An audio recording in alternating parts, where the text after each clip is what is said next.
Свердлов соту Баңгизатын мыйзамсыз сактаган деген шек менен кармалган журналист Болот Темиров тактады. Судья соттук текшерүүдө Темировдун күнөөсү далилденбегенин белгиледи. Журналист экиберинде боюнча Баңгизатын мыйзамсыз сактоо жана мамлекеттик чек араны мыйзамсыз кесип өтүү боюнча акталды. Журналисттер коомчулугу соттун бул өкүмүн кубануу менен кабыл алышты. Бизге абдан эле күтүүсүз чечим болду. Биз аябай кубануу менен кабыл алдык. Себеби дегенде журналист ар бирибиз эле бардык эле кесиптеш катары ошол Болот Темировдун ордунда болуп калышыбыз мүмкүн эле да. Болот Темировдун иши, соттук иши бул ар бирибиздин ишибиз сыяктуу каралып аткан да.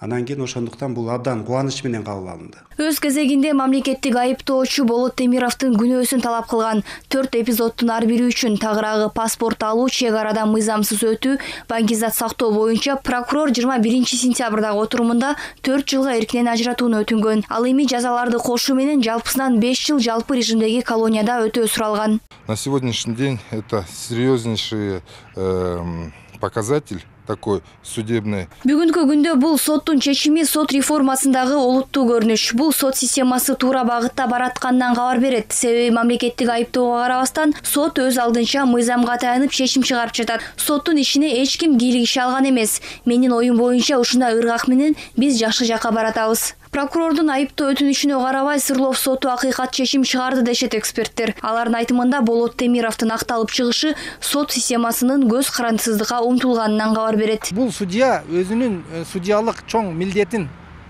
сезип, мыйзамдын чеги менен адилеттүүлүктү карап чечим чыгарды. Бул үчүн баракелде дейбиз. Поэтому это лишний раз доказывает о том, что бул жогорку соттун төрагасы тиешелүү ишти туура багытта алып барып жатканын көрсөтүп жатат. Биздин соттор көз карандысыз чечим кабыл алган деңгээлге жетти деп ойлойм. Демек мыйзам иштеп жатат, а бул укуктун корголушун камсыздайт. Бул сот системасы тарабынан адилеттүүлүккө карай кадам экенин адистер баса белгилешүүдө. Мыйзамдуулукту жана коомдук пикирди урматтоо менен судья сот адилеттигин калыс ишке ашырууга жетишкен. Мамлекеттик бийликке, анын ичинде президентке, парламентке, сот бийлигине дагы плюс да. Себеби дегенде бир акыйкат чечим чыгып атат. Бир кыпкындай болсо дагы бул бардыгына плюс.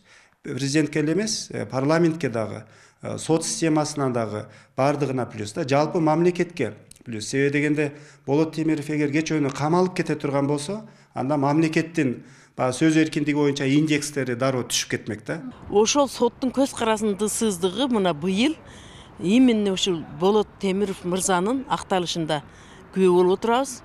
Ага чейин дагы көптөгөн баягы Кой Таш окуясында, октябрь окуяларындагы көптөгөн активисттерди актаганда дагы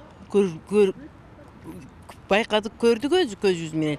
Азыркы Болот Темировдун акталганы бул чыныгы соттордун көз карандысыз өз эрки менен чыгарган чечими болуп эсептелин да.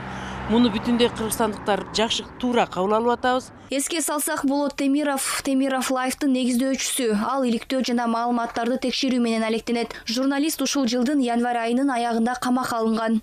Акмөр Нурдинова, Чыңгыз Токторбек уулу, ЛТР Бишкек.